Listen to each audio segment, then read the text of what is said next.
കർത്താവായ യേശു ക്രിസ്തുവിൻ്റെ പരിശുദ്ധമായ നാമത്തിൽ എല്ലാ പ്രിയപ്പെട്ടവർക്കും മോർണിംഗ് ഡ്യൂവിൻ്റെ പുതിയൊരു പ്രഭാത വചന ധ്യാനത്തിലേക്ക് സ്വാഗതം. കഴിഞ്ഞ ദിവസം വളരെ അനുഗ്രഹിക്കപ്പെട്ട ആത്മീയ ചിന്ത നമുക്ക് റോമാലേഖനം 8-ാം അധ്യായം 28-ാം വാക്യത്തെ ആസ്പദമാക്കി ചിന്തിക്കുവാൻ തക്കവണ്ണം ദൈവം നമ്മെ സഹായിച്ചു. കഴിഞ്ഞ ദിവസം തന്നെ ഞാൻ നിങ്ങളോട് പറഞ്ഞിരുന്നു, ഈ ഒരു വേദഭാഗത്തിൻ്റെ കുറച്ചുകൂടെ ആഴത്തിലേക്കുള്ള ചിന്ത നമ്മൾ ചിന്തിക്കുന്നതാണ്.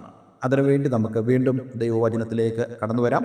റോമർ 8:28 ഞാൻ വീണ്ടും വായിക്കുന്നു. എന്നാൽ ദൈവത്തെ സ്നേഹിക്കുന്നവർക്ക് നിർണയപ്രകാരം വിളിക്കപ്പെട്ടവർക്ക് സകലവും നന്മയ്ക്കായി കൂടി വ്യാപരിക്കുന്നു എന്ന് നാം അറിയുന്നു.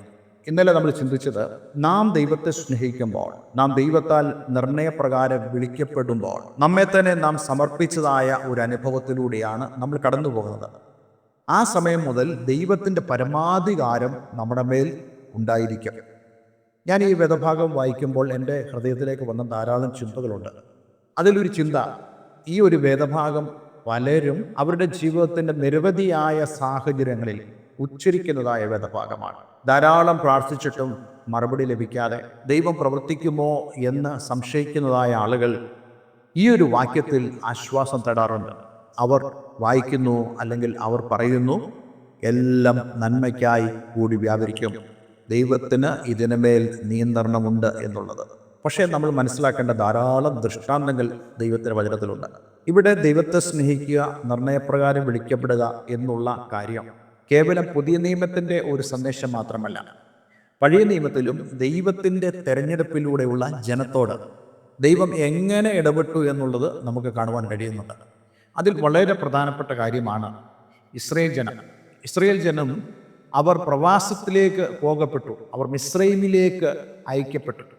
ഏതാണ്ട് 450 വർഷത്തിലധികം അവർ മിസ്രൈമിൽ ഫറവോ രാജാക്കന്മാരുടെ അടിമത്തത്തിലായിരുന്നു.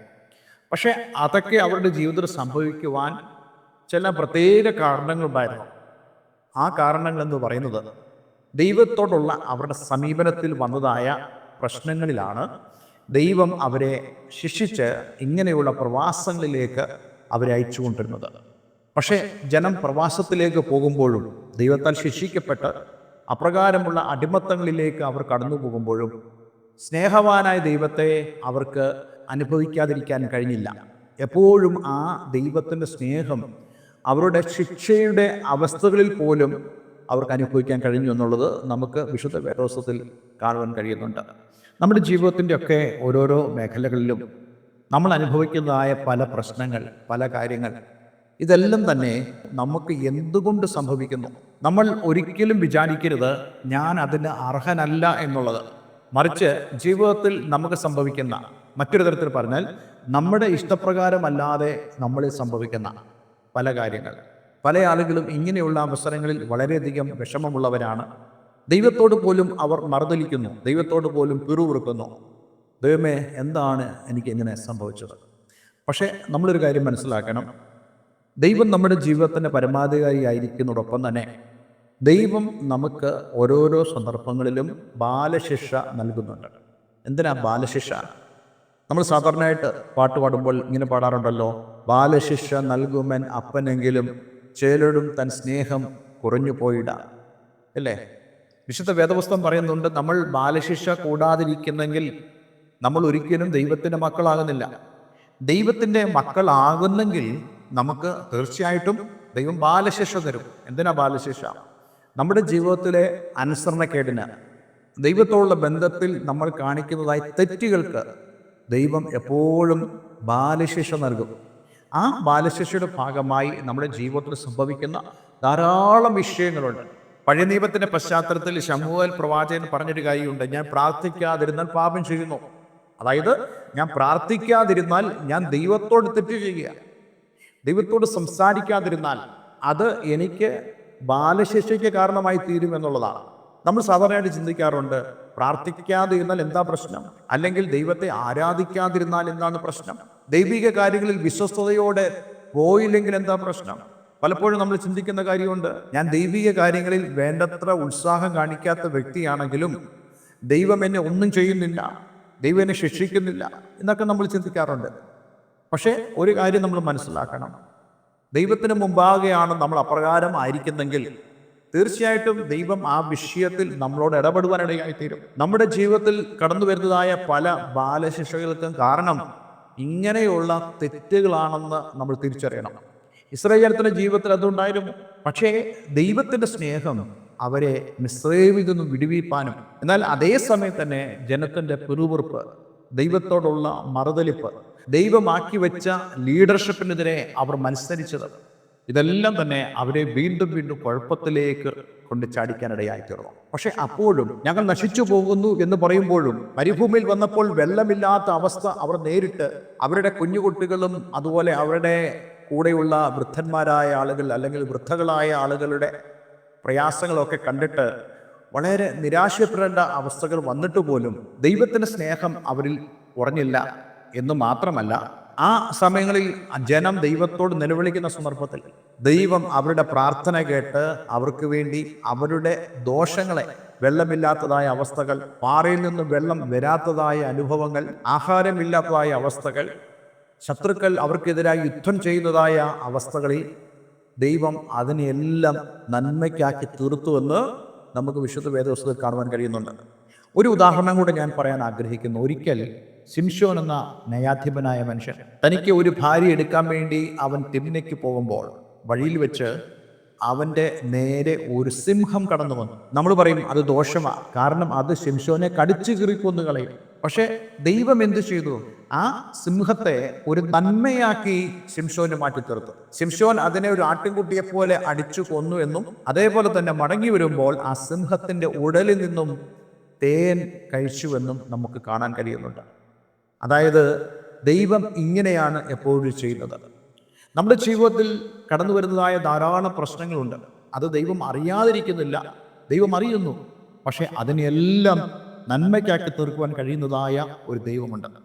അതാണ് നമ്മൾ ഈ 28-ാമത്തെ വാക്യത്തിൽ വായിച്ചത്. ദൈവത്തെ സ്നേഹിക്കുന്നവർക്ക്, നിർണയപ്രകാരം വിളിക്കപ്പെട്ടവർക്ക് സകലവും നന്മയ്ക്കായി കൂടി വ്യാപരിക്കുന്നു എന്ന് നാം അറിയുന്നു. അതുകൊണ്ട് ഇന്നെ കേൾക്കുന്ന പ്രിയമുള്ളവരെ, നിങ്ങളുടെ ജീവിതത്തെ നിങ്ങൾ ദൈവസന്നിധിയിലേക്ക് പൂർണ്ണമായും ഏൽപ്പിച്ചു കൊടുത്താൽ ദൈവത്തിൻ്റെ ആ പരമാധികാരം നിങ്ങളുടെ ജീവിതത്തിലുണ്ട്. ആ സോവറിനിറ്റി നിങ്ങളുടെ മേലുണ്ട്. അതുകൊണ്ട് തന്നെ നിങ്ങൾ ഇന്ന് അനുഭവിക്കുന്നതായ പ്രശ്നങ്ങളുടെ നടുവിൽ അതിനെ നന്മയ്ക്കാക്കി തീർക്കുവാൻ കഴിവുള്ളതായ ഒരു ദൈവമാണ് നിങ്ങളോടുകൂടി ഉള്ളതെന്നുള്ള സത്യം ഒരിക്കലും നമ്മൾ മറന്നു പോകരുത്. ജീവിതത്തിൻ്റെ ഏത് സാഹചര്യമാണെങ്കിൽ പോലും തിങ്ക് അബൌട്ട് യുവർ ഗാഡ്. നിന്റെ ദൈവത്തെക്കുറിച്ച് നീ ചിന്തിക്കുക, ദൈവത്തിൻ്റെ സ്വഭാവത്തെക്കുറിച്ച് ചിന്തിക്കുക, ദൈവത്തിൻ്റെ നേച്ചറിനെ കുറിച്ച് നിങ്ങൾ ചിന്തിക്കുക. എന്ത് സംഭവിക്കുന്നറിയാമോ?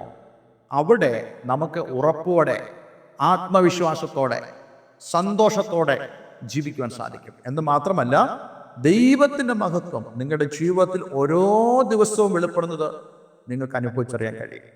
അതുകൊണ്ട് പ്രിയമുള്ളവരെ, നാം അറിയുന്നതായൊരു കാര്യം, നാം അറിയുന്നു എന്ന് പറയുമ്പോൾ വാസ്തവമായിട്ടും ദൈവം നമ്മുടെ നടുവിലുണ്ട് എന്നുള്ളത് നമ്മൾ തൻ്റെ പ്രവൃത്തിയിലൂടെ മനസ്സിലാക്കുന്നു. എനിക്ക് ദൈവത്തെ എൻ്റെ കണ്ണുകൾ കൊണ്ട് കാണാൻ കഴിയത്തില്ലെങ്കിലും എനിക്ക് ദൈവത്തെ തൻ്റെ പ്രവൃത്തിയിലൂടെ എൻ്റെ ജീവിതത്തിൽ അനുഭവിച്ചറിയാൻ സാധിക്കുന്നു. അങ്ങനെയുള്ള ഒരു അനുഭവത്തിലേക്ക് കടന്നു വരുവാൻ ഇന്ന് ദൈവം നമ്മളെ ഓരോരുത്തരും സഹായിക്കട്ടെ. ദൈവം അനുവദിച്ചാൽ നമ്മൾ ഈ വചനത്തിൻ്റെ അടുത്ത വേദഭാഗം ചിന്തിക്കുന്നതാണ്. 29-ാമത്തെ വാക്യം, അവൻ മുന്നറിഞ്ഞവരെ തൻ്റെ പുത്രൻ അനേക സഹോദരന്മാരിൽ ആദിജാതനാകേണ്ടതിന് അവൻ്റെ സ്വരൂപത്തോട് അനുരൂപമാകുവാൻ മുൻ നിയമിച്ചിരിക്കുന്നു.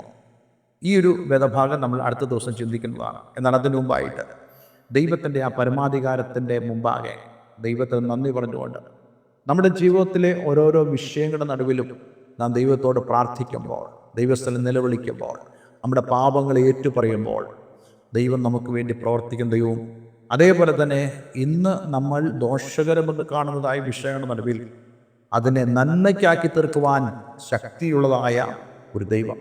ആ ദൈവത്തെ എൻ്റെ ജീവിതത്തിൽ അനുഭവിക്കാൻ കഴിയുന്നത്, ആ ദൈവത്തിൻ്റെ ആത്മാവ് എന്നിൽ വസിക്കുന്നു എന്നുള്ളത് തിരിച്ചറിയുന്നത് നമ്മുടെ ജീവിതത്തിൻ്റെ വലിയ ഭാഗ്യമാണ്. അതിനുവേണ്ടി ഇന്ന് നമുക്ക് നമ്മെ തന്നെ ദൈവങ്ങളിലേക്ക് സമർപ്പിക്കാം. ഒരു വാക്ക് പ്രാർത്ഥിക്കാം. സ്വർഗീയപിതാവേ, ഇന്ന് ഞങ്ങളെ കേൾപ്പിച്ച വളരെ മനോഹരമായ സന്ദേശത്തിനായി സ്തോത്രം. കർത്താവേ, ഇന്നലെ ഞങ്ങൾ ചിന്തിച്ചതായ അതേ വേദഭാഗത്തിൽ നിന്നും ദൈവമേ, ഇസ്രായേൽ ജനത്തിൻ്റെ ജീവിത അനുഭവങ്ങൾ, ന്യായാധിപനായ ശിംശോന്റെ ജീവിതത്തിലുള്ള അനുഭവങ്ങൾ, അതിന് നടുവിൽ എങ്ങനെയാണ് ദൈവം ഓരോ പ്രശ്നങ്ങളെയും നന്മയ്ക്കാക്കി മാറ്റുന്നു എന്നുള്ളത് ഞങ്ങൾക്ക് മനസ്സിലാക്കുവാൻ തക്കണം സഹായിച്ചതിനായി സ്തോത്രം. ഈ വചനം കേട്ട ഏവരും ഞാൻ യേശുവിൻ്റെ നാമത്തിൽ അനുഗ്രഹിക്കുന്നു.